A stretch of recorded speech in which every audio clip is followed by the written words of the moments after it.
Ganito lang kadali gumawa ng no-cook vanilla creamsicles. Gagamit lang tayo dito ng 1 kilo vanilla powder.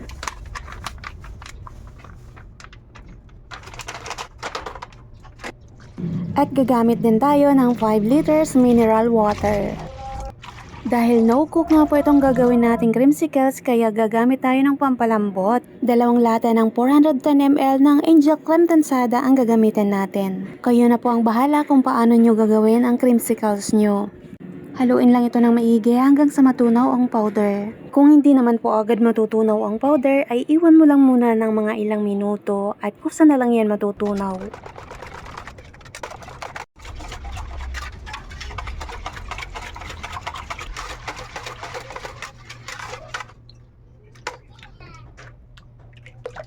Ayan, masarap at creamy na po yan. At dahil creamsicles po itong gagawin natin, ay gagamit po tayo ng ice cream mold. Paborito ko nga itong ice cream mold dahil space saver po ito. At gumamit naman ako ng baking funnel sa pagsasalin para mas mabilis. At walang kalat na mixture. Ayan, pipindot-pindutin mo lang yan, tapos magre-refill. Tapos, 3/4 ng mixture lang po ang ilalagay natin dito para hindi po umaapaw kapag nilagyan pa natin ng popsicle sticks. Takpan lang po ang molder at lagyan ng popsicle sticks. Itong popsicle sticks nga po palang gamit ko ay hindi po siya mahaba. Sa online shop ko po ito binibili pero medyo makatipid. At tinatakpan ko lang po yan ng pagganyan para pwede po siyang pagpatong-patungin lang sa loob ng freezer dahil chest freezer po ang gamit ko. 1 in 1/4 size naman ng plastic ang gamit ko. At 1/4 cup naman ang gamit kong pantakal.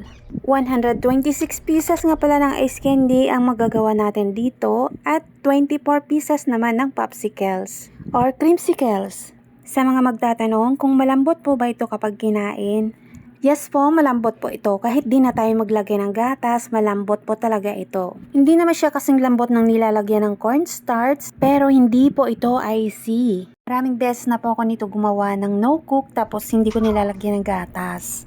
Pwede nyo rin pong itry. 5 pesos lang po ang bentahan ko nito per piece, ice candies at creamsicles.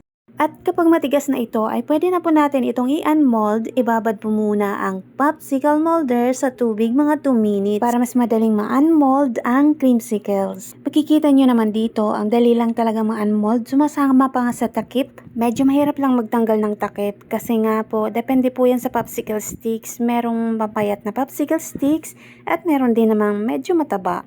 Gagamit din tayo ng 3x4 na kalipso for popsicle wrapper. At nilalagyan ko rin po yan ng thank you stickers sa magkabilang dulong plastic para medyo mag-lock. Ayan, maganda tingnan at makinis ang ating creamsicles. 5 pesos lang pong bentahan yan, pero mag-costing rin po kayo para malaman nyo po kung magkano yung ibebenta para hindi po malugi.